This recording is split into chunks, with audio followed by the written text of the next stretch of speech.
पश्चिम बंगालमध्ये भाजपचे नेते शुवेंदू अधिकारी यांच्या स्वीय सहाय्यकाला गोळी जी आहे ती मारण्यात आलेली आहे। कारमधून प्रवास करताना चंद्रा यांच्या छातीत गोळी लागल्याची माहिती मिळते। रुग्णालयात दाखल केलं, मात्र चंद्रा यांना मृत घोषित करण्यात आलेला आहे। शुवेंदू अधिकारी हे पश्चिम बंगालमध्ये भाजपचे एक मोठे नेते आहेत। त्यांच्या नेतृत्वाखाली जी आहे ती पश्चिम बंगालमध्ये भाजपनं निवडणूक लढवलेली होती आणि त्यामध्येच आता त्यांच्या स्वीय सहाय्यकाला गोळी लागल्याची माहिती मिळते। आपले प्रतिनिधी प्रमोद जगताप जे आहेत ते आपल्या सोबत फोन लाईन वरती जोडले गेले आहेत। प्रमोद, खरं म्हणजे एक धक्कादायक बातमी म्हणावी लागेल, कारण की शुवेंदू अधिकारी हे भाजपचे नेते आहेत। त्यांच्याच नेतृत्वात ही निवडणूक जी आहे ती भाजपने जिंकलेली आहे।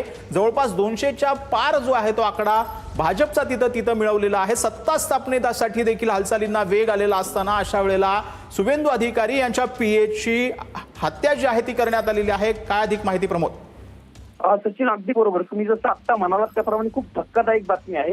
फक्त शुवेंदू अधिकारी यांच्या नेतृत्वामध्येच ही निवडणूक लढवली गेली नव्हती, तर भारतीय जनता पार्टीच्या आगामी काळातील मुख्यमंत्री या निवडणुकीनंतर कोण असतील तर ते शुवेंदू अधिकारीच असतील असं म्हणून त्यांच्याकडे बघितलं जातंय। आणि त्यांच्याच पीएची हत्या जी आहे ती गोळी घालून केल्यानंतर एक वेगळं वातावरण जे आहे ते पश्चिम बंगालमध्ये तयार झाल्याचं चित्र आपल्याला बघायला मिळत आहे। खरं तर शुवेंदू अधिकारी यांचे जे पीए आहेत चंद्रा म्हणून, ते गाडीमध्ये चाललेले होते आणि ते गाडीतून जात असताना त्यांच्या छातीमध्ये गोळी घातली गेलेली आहे। ते गोळी घातल्याच्या नंतर त्यांना तातडीनं रुग्णालयामध्ये दाखल करण्यात आलं, पण रुग्णालयामध्ये गेल्याच्या नंतर त्यांना मृत घोषित जे करण्यात आलेलं आहे। सचिन, ज्या पद्धतीनं मागच्या काही दिवसांपासून निवडणुकीच्या नंतर पश्चिम बंगालमध्ये हिंसाचाराच्या घटना घडताना बघायला मिळतात। म्हणजे भारतीय जनता पार्टीच्या आमदाराच्या जवळच्या कार्यकर्त्याचा देखील काल रात्री अशाच पद्धतीने मृत्यू झालेला होता। त्यानंतर टीएमसी कार्यकर्त्यांमध्ये देखील अशाच पद्धतीने हाणामाऱ्या झालेल्या होत्या। पण आता थेट भारतीय जनता पार्टीचे एक आमदार आणि मुख्य नेते म्हणू शकतो सचिन आपण शुवेंदू अधिकारी यांच्यात पीएला, म्हणजे कार्यकर्त्याला सोडून थेट पीए म्हणजे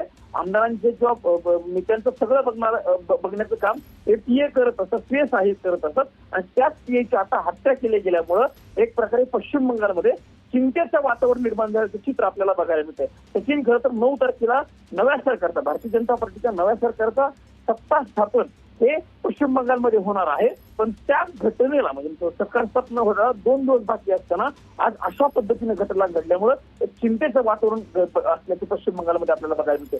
बघायला लागणार आहे पोलीस प्रशासनाकडून आता कशा पद्धतीने कारवाई केली जाते किंवा काय कारवाई केली जाते हे बघणं महत्वाचं असणार आहे। पण ह्या घटनेमुळे पश्चिम बंगालमधील कायदा आणि सुव्यवस्थेवरती एक मोठं प्रश्नचिन्ह जे आहे ते उपस्थित झाल्याचं चित्र सध्या आपल्याला बघायला मिळालेलं आहे। सचिन, खरं म्हणजे केंद्रीय गृहमंत्री अमित शहा 8 तारखेला जे आहेत ते या संपूर्ण पश्चिम बंगालच्या दौऱ्यावरती असणार आहेत। भाजपच्या नेत्यांच्या तिथे बैठका होणार आहेत आणि त्यानंतर 9 तारखेला शपथविधी जो आहे तो होणं अपेक्षित आहे। आणि त्यावेळेलाच अशा पद्धतीनं हत्या जी आहे ती शुवेंदू अधिकारी यांच्या स्वीय सहाय्यकाची होते। त्यामुळे पश्चिम बंगालमध्ये कायदा सुव्यवस्थेवरती मोठं प्रश्नचिन्ह जे आहे ते उभं केलं जाते। पश्चिम बंगालमध्ये जी काही निवडणूक झाली त्यावेळी निवडणुकीच्या दिवशी देखील आणि त्यानंतर ज्या वेळेला मतमोजणी झाली त्या दिवशी देखील अशाच हिंसाचाराच्या घटना ज्या आहेत त्या समोर आलेल्या होत्या। परंतु आत्ताची बातमी, चंद्रनाथ रथ यांच्या छातीत गोळी लागली, त्यांना रुग्णालयात दाखल केल्यानंतर चंद्रनाथ रथ यांना मृत घोषित करण्यात आलेलं आहे। शुवेंदू अधिकारी यांचे स्वीय सहाय्यक होते ते,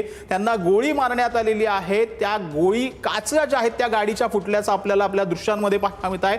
त्या गाडीमध्ये ते बसलेले होते, तीच ही गाडी आहे आणि त्याच्यामध्ये गोळी मारण्यात आली, त्यांच्या छातीमध्ये गोळी लागलेली आहे। चंद्रनाथ रथ यांचा मृत्यू झाल्याची देखील माहिती मिळते। पश्चिम बंगालमधून ही मोठी बातमी जी आहे ती आता समोर येतील। पश्चिम बंगालच्या परिसरातली ही सगळ्यात महत्त्वाची बातमी म्हणावी लागेल, कारण की शुवेंदू अधिकारी यांना मुख्यमंत्री पदाचा चेहरा म्हणून पश्चिम बंगालमध्ये बघितलं जात होतं। त्यांच्या नेतृत्वामध्ये या निवडणुका ज्या आहेत त्या झालेल्या होत्या। यामध्ये केंद्रीय गृहमंत्री 8 तारखेला जे आहेत 8 मेला आता पश्चिम बंगाल दौऱ्यावरती जाणार आहेत आणि त्याच वेळेला भाजपच्या नेत्यांच्या तिथे बैठका देखील होणार आहेत। परंतु शुवेंदू अधिकारी यांच्या स्वीय सहाय्यकाला आता त्याची हत्या करण्यात आल्याची माहिती जी आहे ती आता समोर येते। शुवेंदू अधिकारी हे भाजपचे मोठे नेते जे आहेत ते मानले जातात। तर आपल्यासोबत आपले प्रतिनिधी जे आहेत प्रमोद जगताप जे आहेत ते जोडले गेलेले आहेत। प्रमोद, खरं म्हणजे अमित शहा येत्या 2च दिवसांमध्ये पश्चिम बंगालचा दौरा करणार आहेत आणि त्याचसोबत तिथे भाजपच्या नेत्यांसोबत त्यांच्या बैठका होऊन मुख्यमंत्री पदाचा जो चेहरा आहे तिथला तो ठरणार आहे। शुवेंदू अधिकारी यामध्ये सर्वात जे आहेत ते रेसमध्ये पुढे आहेत आणि त्याच वेळेला अशा पद्धतीनं त्यांच्या स्वीय सहाय्यकाची हत्या होणं हे किती धक्कादायक आणि गंभीर आहे। हे खूप गंभीर आहेच आहे. पण यापूर्वी एक थोडक्यात मी